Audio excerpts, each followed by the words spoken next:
Здравейте! На днешния 13 октомври през 1928 година е роден Величко Минеков. Роден в пазарджишкото село Мало Конаря, той е сред най-продуктивните и известни представители на монументалната скулптура от втората половина на 20 век. Макар да остави едни от най-емблематичните скулптурни творби в българското изкуство от Втората световна война насам, неговите постижения неведнъж са били поставяни под съмнение заради връзката му с тоталитарната власт. Той е член на БКП, два пъти става народен представител в Народна република България, част от така наречената ловна дружинка на диктатора Тодор Живков, работи за бюрото на Комитета по култура и изкуство. Твори в областта на скулптурния портрет, фигуралната композиция, монументалната и монументално-декоративната скулптура, както и в малката пластика.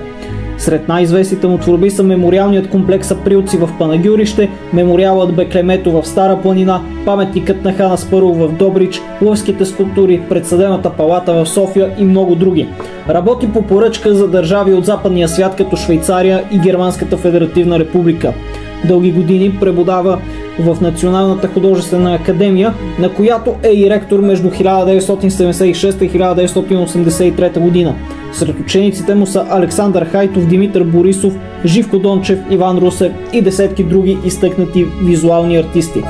След промените се отдава изцяло на творческа дейност и страни от изострените политически процеси. Доживява до столетната възраст от 93 години, като умира в София през 2022 година.